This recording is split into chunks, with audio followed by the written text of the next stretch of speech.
Green শু option কী জিনিস? What is green shoe option? সবুজ জুতো। সবুজ জুতো মানে হচ্ছে একটা গ্রিন সিগন্যাল আছে তোমার জন্য, যে তুমি ইস্যু করতে চাইছো সাপোজ 100 কোটি শেয়ার, তুমি আনাদার 15% অড 15% বলে মনে পড়ছে আমার, 15% শেয়ার তুমি আনাদার, তোমার কাছে একটা গ্রিন সিগন্যাল রাখা আছে, চাইলে তুমি সেইখান দিয়ে ওই 15% শেয়ার আরও 15 কোটি শেয়ার তুমি ইস্যু করতে পারো। তাহলে এক্সট্রা শেয়ার ইস্যু করার জন্য একটা অপশানকে বলা হয় greenshoe option. Idea okay? আর প্রাইস এটা কেন করা হয়? হঠাৎ করে করতে যাবে কেন ভাই? বাজারে একটা জিনিসের দাম যদি প্রচুর বেড়ে যায়, তাহলে ওরা কিছু শেয়ার ইস্যু করে দেবে, অথবা এমনটা হতে পারে যে ওর শেয়ারের দাম খুব কমে গেছে, তাহলে মার্কেট থেকে কিছু শেয়ার কিনে কোম্পানিকে ফেরত দিয়ে দেবে। তাহলে প্রাইসটাকে স্টেবিলাইজ করছে, বলছে না যে প্রাইস বাড়ানোর জন্য বা প্রাইস কমানোর জন্য, প্রাইসটাকে কী করতে হবে?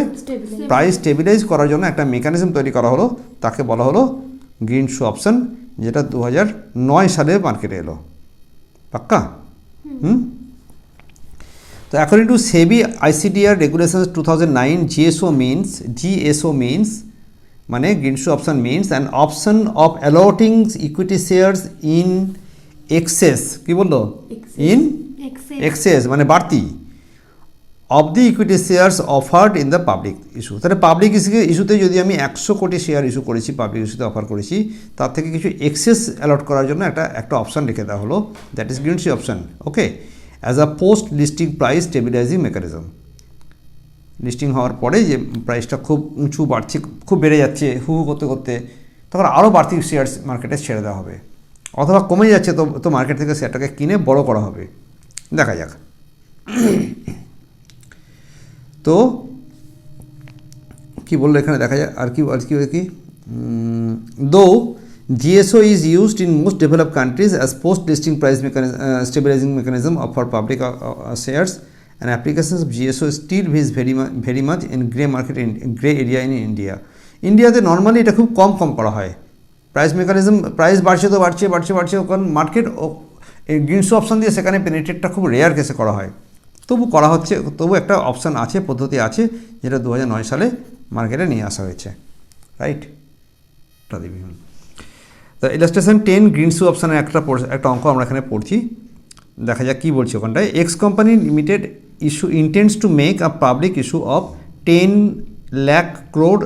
lakh equity shares, নাকি এটা 10 lakh equity shares of ₹120 each at par। এটা ছিল cut off price. Cut off price মানে হচ্ছে যেখানে ওই বুক বিল্ডিংয়ের যেটাতে মার্কেট করে, যেখানে ইস্যুটা হয়েছে আর কি, যে দামে।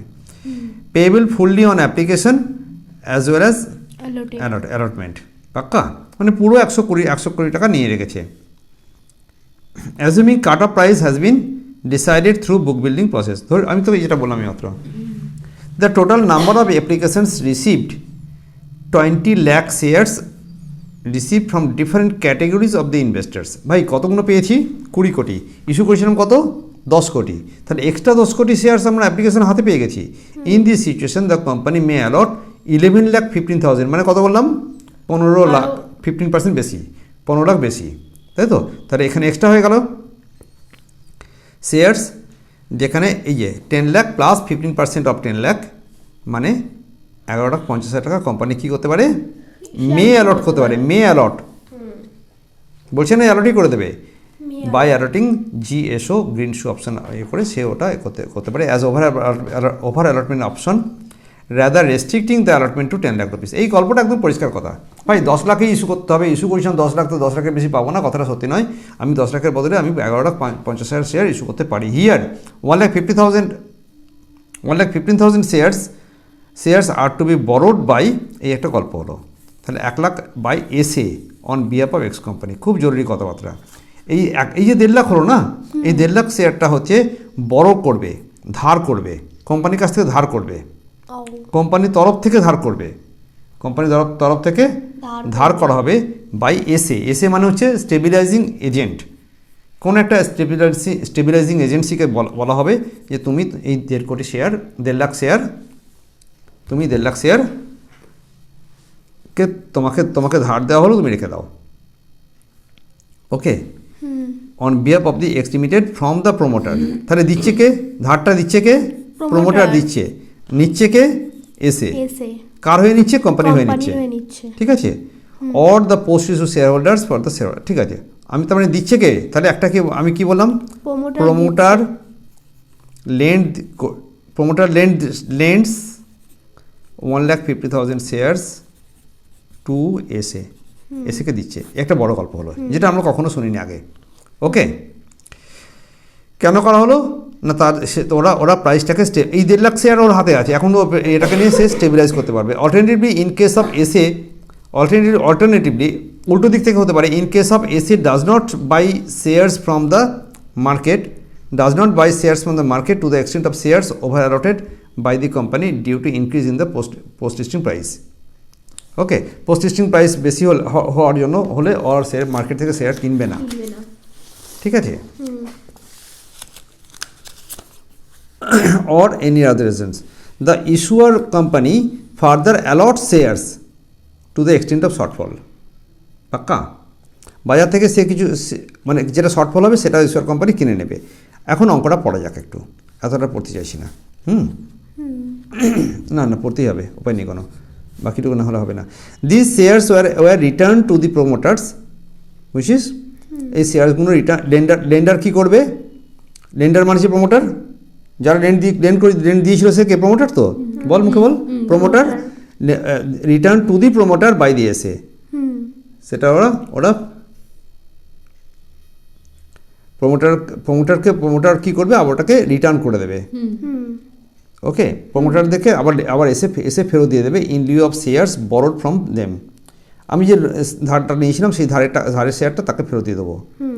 এর জন্য একটা 30,000 টাকার এক্সপেন্স এসেকে দিয়ে দেবে। কোম্পানি বলবে যে ঠিক আছে তুমি এত সব কাজ করলে তাই জন্য তোমাকে 30,000 টাকা দেবো, ঠিক আছে। In this backdrop you are suggested to market to make an analysis of the case by considering the post listing price of the market, that is market price of such shares under different situations. One, post listing price is of situation 1 is 100 rupees. Okay, যখন 1 lakh shares were bought from the market থেকে 1 lakh share কিনে ফেললো, post listing price is 140 rupees when no shares are bought from the market. And post listing price is 120 when 1,50,000 shares are bought from the market. এটা বোঝার জন্য আমি বলছিলাম প্রথমে situation 1টাকে ভালো করে বোঝার চেষ্টা করব খুব তাড়াতাড়ির মধ্যে। Net offer to the public ছিল, নিশ্চয়ই আমার কাছে 10 লাখ শেয়ার ছিল, কোনো অসুবিধা নেই। আরে এখানেও 10 লাখ, এখানেও 10 লাখ, আমি একটা সিচুয়েশন নিয়ে চিন্তা করছি। ওকে, কথা বলবি। টোটাল নাম্বার অফ অ্যাপ্লিকেশনস এসে 20 লাখ, 2 নম্বর পয়েন্টে লিখলাম। 3 নম্বর আইপিও প্রাইস ছিল 120 টাকা করে, এটাও সত্যি কথা। Total amount of IPO amount কত না 10 লাখ কিন্তু 120, তাহলে এটা কত হবে বল? বা এখানে এই 120 লাখ না কি একটা হবে, যা হবে আমি অত বলতে পারছি না। এরপরে shares lent by the promoter, এটা খুব বোঝার বিষয়। প্রোমোটার শেয়ার ধার দিচ্ছে, কাকে দিচ্ছে? ধার দিচ্ছে আমার এসএকে, স্টেবিলাইজিং এজেন্সিকে ধার দিচ্ছে, সেটা হচ্ছে 1.5 লাখ শেয়ার্স, রাইট? তাহলে এর ভ্যালু কত? এবার এই ভ্যালুটা আমরা বার করব, এর ভ্যালু 120 টাকা দিয়ে গুণ করে দেবো। এর ভ্যালুটা আমরা 1,50,000 ইনটু 120। হ্যাঁ, এখানে আমি যদি 1,50,000 ইনটু 120 দিয়ে গুণ করলে আই ক্যান গেট দিস, আমি এই টাকাটা পেয়ে গেলাম। এই লাইনটুকু করতে গিয়ে কোনো কষ্টই হয়নি, কোনো কষ্ট হয়েছে? এইবারে সিচুয়েশন 1-এ যাচ্ছি। সিচুয়েশন 1-এ আমার 100 টাকা করে মার্কেট প্রাইস আছে। শেয়ার্স ক্রেডিটেড টু জিএসও ডিম্যাট অ্যাকাউন্টে ওরা কি করলো? ওরা বাই করলো যখন কি করলো? মার্কেট থেকে 1 লাখ শেয়ার কিনেছিল, সেটা এখানে বলেছিল 1 lakh shares were bot, 1 lakh shares were বট। হ্যাঁ যাই ভাই, এটা বল। এই 1 লাখ শেয়ারটা কিন্তু অঙ্কে দেওয়া আছে, গিভেন ফর সিচুয়েশন 1-এর জন্য লেখা আছে যে ওরা কিন্তু শেয়ার্স ক্রেডিটেড জিএসও মার্কেট থেকে কেনা হয়েছিল। কি করা হয়েছিল বলো? বট। লাইনটা আবার পড়ে যাক। 1 lakh shares were bought from the market, ভাই মার্কেট থেকে কিনলাম। ওকে, তা মার্কেট থেকে কিনলাম 1 লাখ টাকা, 1 lakh shares. Amount used from জিএসও bank account. Okay, market price কত করেছিল? 100 টাকা করেছিল তখন। তাহলে একে যদি আমি 100 দিয়ে গুণ করি, আমি এই ফিগারটা পাবো। তাহলে অ্যামাউন্ট ইউজ হয়েছিল এই টাকাটা দিয়ে আমি আমি 1 লাখ শেয়ার কিনে ফেললাম, রাইট? এগোচ্ছি আরও। এরপরে balance amount in GSO. Balance amount in balance amount in GSO হচ্ছে কত? 80 লাখ। 6 থেকে 9 বিয়োগ করবে। 6 কত ছিল? 1,80,000। তাহলে আমি তোমাকে যখন ইস্যু করেছিলাম তখন আমি 1,80,000 করেছিলাম। তুমি এখানে ইউজ করেছো কত? 1 লাখ। 1 লাখ তুমি ইউজ করে ওই 100, যাই হোক এখানে 180, সেখানে এখানে 100, 5 টাকা শূন্য কমই বলছি আমি। এখানে 180 লাখ, এখানে 100 লাখ। তাহলে আমার কাছে 80 লাখ অ্যামাউন্টের ব্যালেন্স পড়ে আছে। কোথায় পড়ে আছে? ইন জিএসও ব্যাংক অ্যাকাউন্টে। ইন জিএসও ব্যাংক অ্যাকাউন্টে 1 লাখ এটা পড়ে আছে, রাইট? 80 লাখ টাকা। Balance amount in GSO bank অ্যাকাউন্টে এখনও 80 লাখ আছে। Number of new shares allotted by the company, okay, যে এটা কি বলছে? 5 - 8। 5-এ কত ছিল? 1.5 লাখ। 1.5 লাখ। আর 8-এ কত ছিল? 1 লাখ। এটা এখানে কোম্পানি এখন কি করবে? কোম্পানি জিএসও ডিম্যাট অ্যাকাউন্টে এখন 50,000 শেয়ার দেবে। তাহলে আমার কাছে কত ছিল বল? 1,50,000 ছিল তো? হ্যাঁ, আমি মার্কেট থেকে কত কিনে নিয়েছি? 1 লাখ। মার্কেট থেকে কিনেছি 1 লাখ। তাহলে কত পড়ে আছে এখন? এই 50,000 শেয়ার এখন কোম্পানি আমাকে অ্যালট করবে।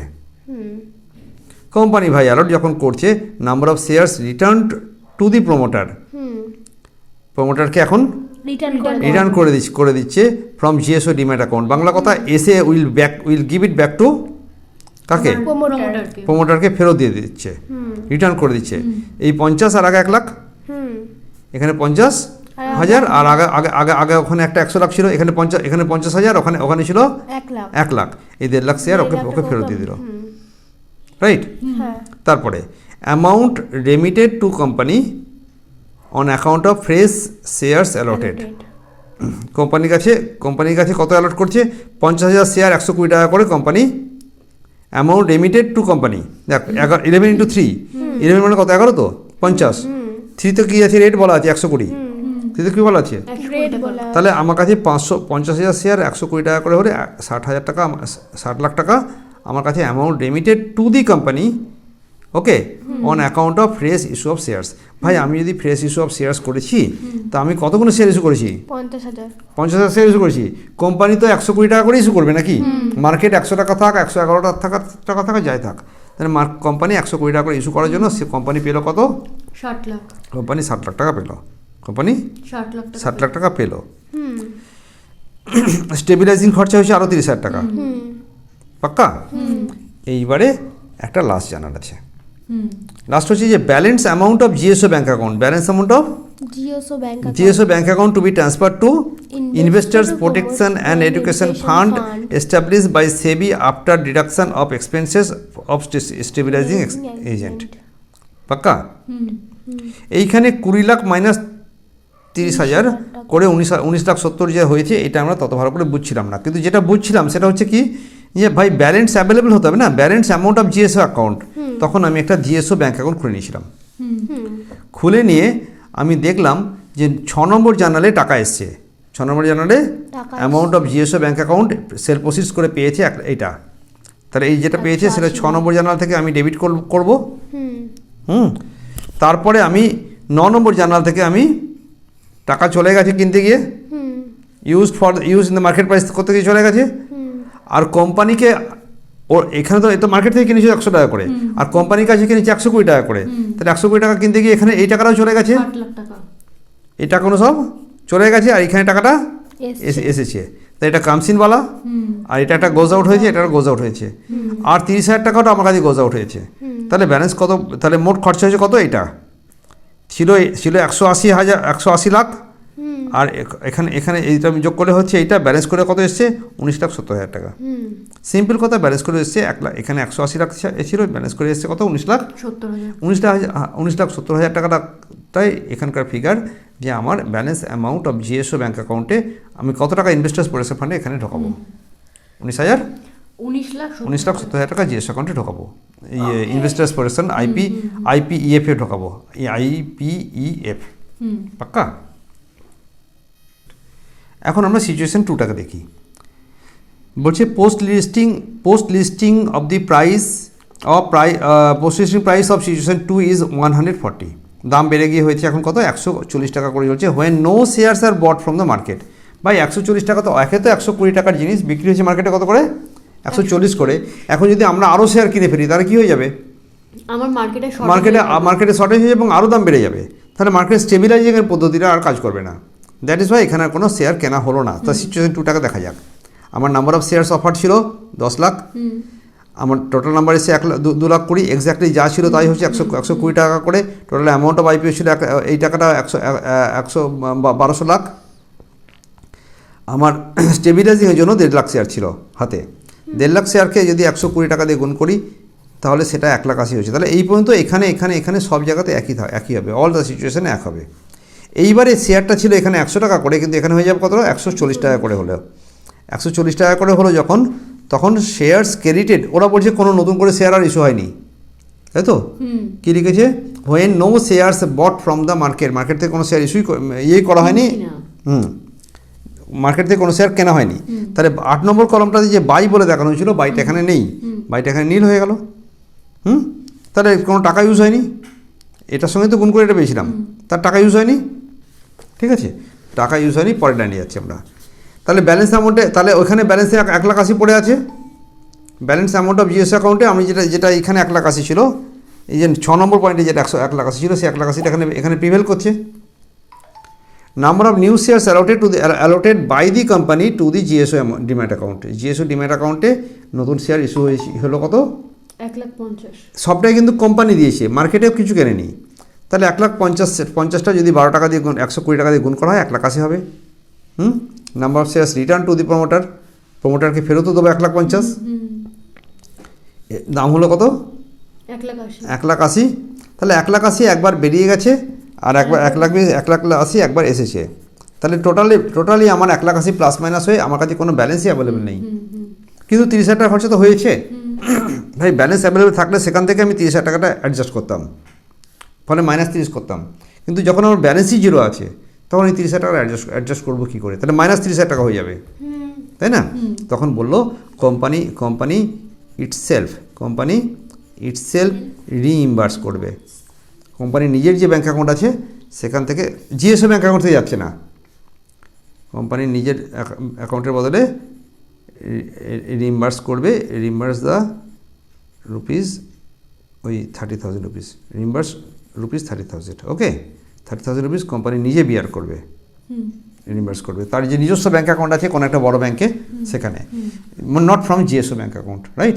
এখানে কী হয়েছিল না 20 লাখ টাকা ওর হাতের ব্যালেন্স পড়েছিল, সেখানে 30,000 টাকা অ্যাডজাস্ট করার সুযোগ পেয়েছিল, okay. The same matter will work for situation 3, যেখানে এখানেও কোনো ওরা শেয়ার হোয়েন 1,50,000 শেয়ার মার্কেট থেকে কিনেছিল, তাই বলেই দিয়েছে চট করে। এই পর্যন্ত তো এক ছিল, কোনো অসুবিধা নেই, 120 টাকা করে দাম ছিল, হ্যাঁ মার্কেট প্রাইসটা একদম দামে ফিরে এসছে।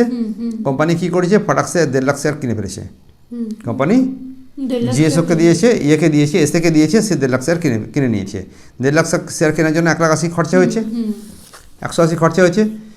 ব্যালেন্স আছে ব্যাংকে, ব্যালেন্স আর কিছু নেই, যে টাকাটা ঢুকেছিল সেই টাকাটা সবটাই বেরিয়ে গেছে, যে টাকা ঢুকেছিল সবটাই বেরিয়ে গেছে। হ্যাঁ, এই যে 6 যেটা ঢুকেছিল 9 হয়ে গেছে, 9 যেটা 6 এখানটা, হ্যাঁ 6 যেটা ঢুকেছিল 9 সেটা বেরিয়ে গেছে, ওকে, পুরো 9 হয়ে গেছে টাকা পয়সা, হাতে কিছু নেই, okay. Number of new shares allot, আর নতুন করে কিছু দরকার লাগছে না। Number of shares return to the প্রমোটারকে রিটার্ন করে দেওয়া হবে, এটা সবসময় সত্যি, দেখ রিটার্নকে ফেরত দেওয়ার গল্পটা সবসময় সত্যি, তিনটে ক্ষেত্রে সত্যি আছে। Amount remitted by the company, ভাই আমি 1 লাখ সাথে মিলেই গেছে, কোনো রেমিটেন্সের কোনো কোশ্চেন নেই এখানে আর। Amount remitted to the company on account of fresh issue of shares, নতুন ফ্রেশ ইস্যু তো হয়নি, বরঞ্চ মার্কেট থেকে কেনা হয়েছে, তাই না?